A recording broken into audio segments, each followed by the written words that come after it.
Just mind your business and keep it tight. Keep on going. Let me tell you why. In the Bible, old school, 2 Kings chapter 4, this is a woman. She was promised a son. She got a son. It was awesome. The son gets sick, dies. Boom, his head's hurt. He's messed up. And the woman's like, the man of God, the prophet, told me I was going to have a son, and I refuse to let this end like this. This ain't going to happen. I'm going to see him right now. So let's pick up the story. So she called her husband. She's getting them all set up. And she said, I'm going to see the man of God. Okay, verse 24. She saddled the donkey, said to her servant, lead on and don't slow down unless I tell you to. We move it, floor it, run all the red lights. We're going. All right. So lead on, okay. So she set out and she came to where the man of God was in Mount Carmel. When he saw her, the man of God saw her, the prophet saw her, the one who promised her, you're gonna have a son, you know that guy? Okay, so he promised her you're gonna have a son. He sees her a long way off. She's like, she's running, she's on the horse, she's riding, they're going in.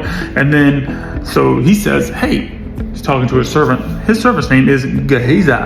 And Gehazi, look, there's that Shulamite woman. The one who had the kid, yeah. Run out to meet her, see what she needs. Like, what's going on? She's obviously over here in a hurry. So, the servant comes up to her, and the servant's like, hey, what's going on? She's like, it's good. I'm all good. We'll just carry on. He's like, well, okay. So she runs on, and then she runs all the way till she gets riding the horse on the donkey. She's getting it moving. Like, we're not stopping until we get to our destination. She gets to the man of God, and she doesn't stop until she gets to him. She says, my child is ill. I have a problem. We got to solve it. This is a big deal. And then the prophet goes, helps out at the house. End of the story. Kid lives. Awesome. But what does that mean for us? Like, it's in the Bible. Okay, how can I apply that a little bit to my life and see what can I learn from this? What can I learn about God from this particular story? Sometimes you just gotta mind your own business and take care of stuff. Sometimes you don't need to tell everybody your business. She rides right past the servant. This is my little Bible donkey here. Rides right past him. The servant, like the man of God sent the servant to say, hey, go see if you can help. Like, what's going on? It's kind of like they ran by the ambulance because the ambulance was not the hospital. I'm skipping the ambulance. I'm going straight to the hospital. You can't stop me. Because they wanted to get to the source. And so if the ambulance driver stops you and says, hey, how's it going? You're like, I'm fine, I'm good. Just head down, I'm going. She wasn't stopping for anything.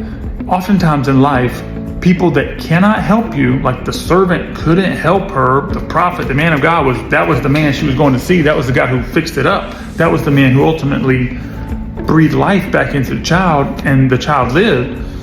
So the servant, you can't help me. I don't need to talk to you. Sometimes in life, there's people, you don't need to tell them your business. You don't need to tell them your kids got a bad grade, or somebody did something crazy, or I saw this thing on TV the other night and I thought of you because you're a crazy person.